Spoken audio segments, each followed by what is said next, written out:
All right, what is extroverted feelings? I know it's a big matter of debate. There's a lot of anecdotes flying around that people disagree with. First of all, let's go to the experts and see what they say. Of Demon TI, it's like, oh my gosh. So to love somebody, it's just give them a smile.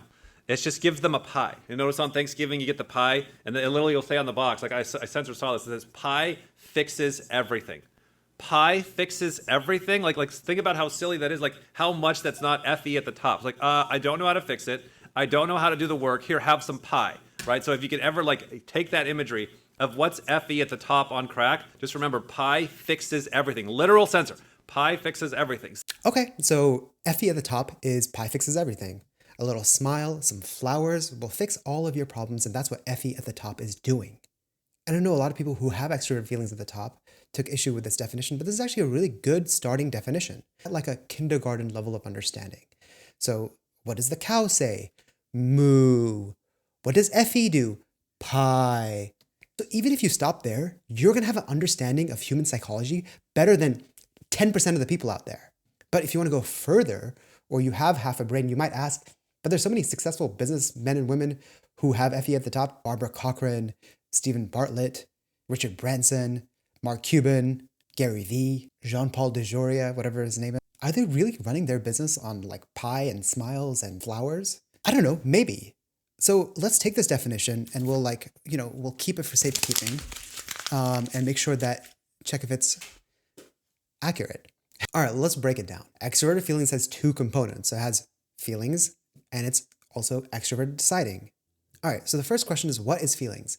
And a question you should probably ask even before that is that, sweetheart, what's gone wrong in your life that you're learning what feelings is from a maximum thinker? All right, feelings is just value, it's importance, it's priorities, it's all of that sort of stuff. And if it's extroverted, it's not just personally what I value and what I prioritize and what moves me, it's what moves everybody else.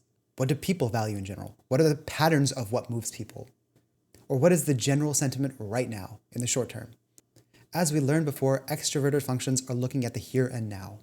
So if you're an extroverted feeler, you're going to kind of like poke around, feel around, see, do I get what the person across from me resonates with and what is their emotional map? Let's watch this clip with Stephen Bartlett, who is FE, SE at the top, extroverted feelings at the top. He's interviewing Jada Pinkett Smith, who is whatever, TE something.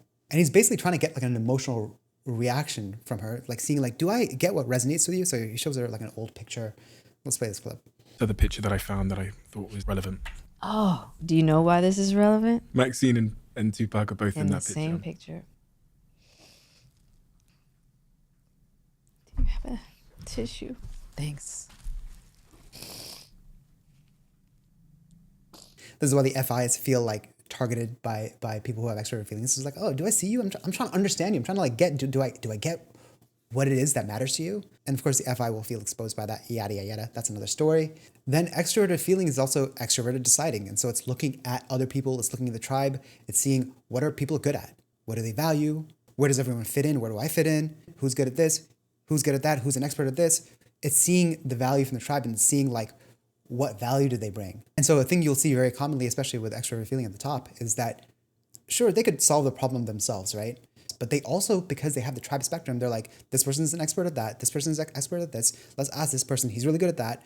And so Stephen Bartlett is talking about another FE savior, Richard Branson, that his perspective is when he comes across a problem is that I don't need to solve these problems myself.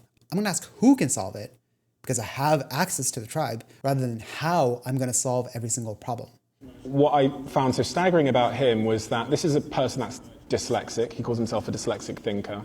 He told me at 50 years old, while he was running one of the biggest commercial groups in Europe, they were talking about the net profit of the company. And he clearly didn't understand what they were talking about. You get there at 50 without knowing what net profit is and not being able to spell and, do math. The reason he got there is because when he's faced with a challenge in business, he asks who, not how.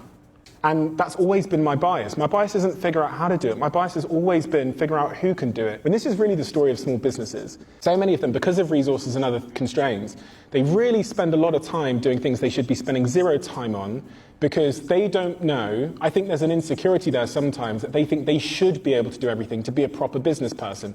No. Also interesting here is that like the framing of like from the DE perspective, like the TI is like, oh man, I need to learn how to do this. So if I don't do this, like I'm not valuable or whatever. That's seen as an insecurity. It was like, well, why do you expect to be able to do everything, right?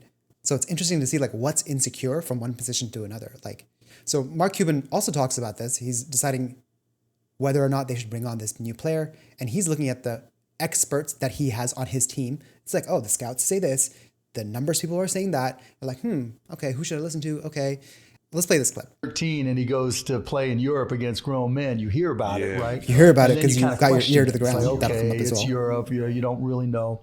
And then the scouts were saying, look, there's a 16-year-old dude, 17-year-old kid that's playing against OKC. Scouts are saying one thing. And he's fearless. Yeah, just fearless. And so then we started really paying attention. Our scouts liked him. Our analytics guys. Analytics guys are this. Our numbers guys are like, this is the only superstar in the draft. Oh, wow. Yeah. So it was like 15 minutes to go before our pick. And I called the owner at Atlanta. I'm like, you're not picking, Luka, and you know the guy you want. So let's just do this deal because he'll be there for you. We'll give you a pick. And, instead of the general managers messing around, let's just get this done. Right. And so we got it done. All right. So then he's going to the GM, the other person. He's seeing, oh, the person across from me values this. And he's like, look, I see you value that. I value this. I'll give you what you want. I know what you want. I'll give you what you want. Because I know what TI works for you. Oh man, I know I have way too many clips, but this is gonna be a clip show. Another quick example from Whitney Cummings, who is like Effie at the top. Time to also go, who are the best people to reach out and ask about this? Like, I feel like it's also, your life starts getting better when you know who to ask advice from. Again, go to married people to ask for advice for, podcasts, go to someone who knows what they're talking about. Because if you have access to that, right? So like I think maybe people who have extroverted deciding, they take for granted, it's like, oh yeah, of course you have your panel of experts. If you don't have access to that function, it's like, oh, wait, I can ask people? Because it's like, oh, wait, who do I ask what? How do I even know who to ask? And then they're going to ask me something then? And like, do I owe them then afterwards? How does it work? I was like, I can't be bothered, So like, that's like the more like DI perspective. Because if you're an extroverted decider, you could also like let those things land and you also get consciously influenced by the tribe. And if you have your extroverted decider lower, you're still getting influenced, but it's unconsciously. And you're like, no, I just did that myself. No, I thought of that myself, right? But you're actually are getting influenced by people around you. You just don't realize it. And so let's look at Patrick Bet-David, who is SEFE, right? He's gonna be very conscious of the sensory things that happened that he was influenced by with other people. Let's watch that clip. Right, okay. I became a Christian because somebody talked to me about it. I got into insurance because somebody influenced me to get into insurance, okay? I got into bodybuilding because I was influenced by Arnold Schwarzenegger. I went to Santa Monica Community College because I was influenced because that's where Arnold went. Somebody influenced you, right? He's like saying like, right? Like this is like super obvious. These probably both of these guys are like DI are like, did I get influenced?